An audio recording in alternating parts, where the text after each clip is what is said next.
What's up YouTube? I'm Dave Winchester and welcome to Lost Games, the weekly show where I tell you about games you should have played already, but probably didn't.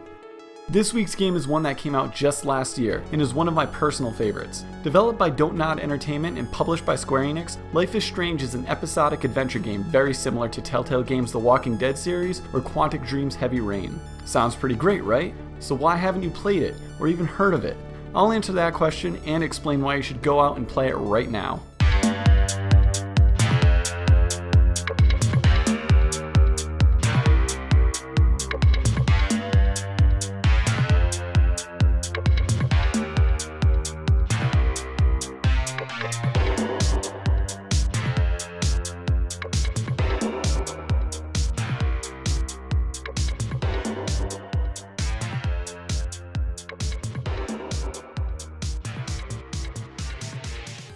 Life is Strange is a game that once you play it, you'll never forget it. When episode 1 was released in early 2015, I downloaded it immediately, and once I finished it I was excited to play the next episode, and then annoyed that I would have to wait months before I actually could. It's the downside to playing episodic gaming. It's nice to be able to play a small bite-sized amount and finish it in one sitting, but it's like torture waiting to get the overall conclusion to the game.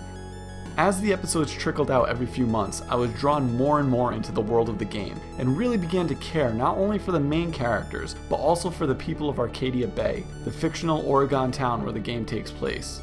If there is one thing that Life is Strange does amazingly well, it's making you care about the world you are ultimately trying to save. You play as Max Caulfield, an 18-year-old college student attending Blackwell Academy in Arcadia Bay. What starts off as a mundane school day turns extraordinary as Max discovers that she can rewind time and uses her powers to save her best friend from being shot. From there, Max is drawn into a complex plot involving missing students, murder, and the promise of an impending storm set to wipe out all of Arcadia Bay. The ability to rewind time is something that I've always wanted from games in this genre. Every decision you make creates a ripple that shapes the world around you in spectacular ways, so being able to change your decisions immediately after making them thanks to this ability is exciting and fun. Although you can see the immediate consequences of your actions when you rewind time, the long-term effects are what will really blow your mind. Changing something as simple as which friend you talk to in a diner could lead to someone being upset, getting hurt, or even killed. And once you realize this, you learn to treat every decision like it's the most important one you could ever make.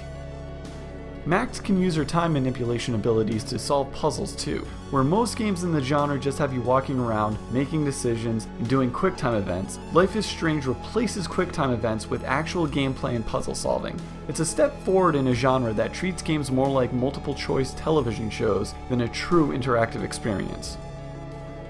The thing that sets Life is Strange apart from literally every other game out there is its characters and setting. Every character in the game is memorable and distinct, from the people you talk to and interact with for 90% of the game, down to the ones that you might see for 5 minutes in a single episode. Combine that with a town that feels very real, with its own set of problems and its own backstory, and you have a world that draws you in from the very start of the game. In most games, I find it difficult to relate to my character's motivations, and even harder to care about the fictional people I'm trying to save. This game does not have that issue. I wanted to help each and every person I came in contact with, not because they would give me some special reward, but because I felt like these were real people with real issues, and that I could truly help this town. It's a rare quality for a game to make players care about the universe the developers have created, but this game does it in spades. The art style is like nothing you've ever seen before, having textures that are entirely hand-painted and environments that draw real inspiration from Pacific Northwest towns. It may not seem like a looker while you're playing it, but take a screenshot of any random scene and you'll see that every frame looks like a work of art. On top of that, the soundtrack will really draw you in from the moment the title screen comes up. It's a nice blend of folk and mellow rock tunes that fit perfectly within the game and really puts you in the mindset of the main character. Like every game, it has its flaws. Facial animations are very stiff, so at first you might find it hard to take the game seriously. But if you're like me, you'll get over that by the end of the first episode. And since the game uses the Unreal Engine, it also has some texture pop-in issues, but it never really affects the game, and it doesn't happen too frequently.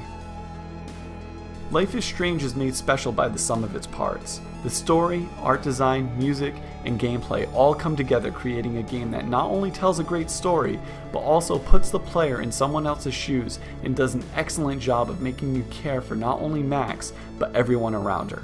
I understand that due to the character and the setting, some people might be turned off by it at first glance, but it's honestly one of the best games I've played in the past few years, and I think everyone should at least give it a shot, especially if you like any of the Telltale games. So, if Life is Strange is so great and was released just last year, why haven't you heard of it yet, or played it yet? Odds are you remember a little game called Dying Light, which came out on the same week, and for all intents and purposes, buried this title. Also, prior to the game's launch, only one trailer was released, so unless you were really keeping up with gaming sites, most people missed it. Life is Strange did end up being praised by critics and eventually sold over 1 million copies digitally, which led to a limited physical release a year later. That's gonna do it for this episode. If you liked the video, make sure you click that thumbs up button down below, and if you have any comments or suggestions for a future episode, you can leave it in the comments section. If you want to see more of my content, check out my channel and make sure you subscribe, and I'll see you next Wednesday with another episode. Have an awesome day.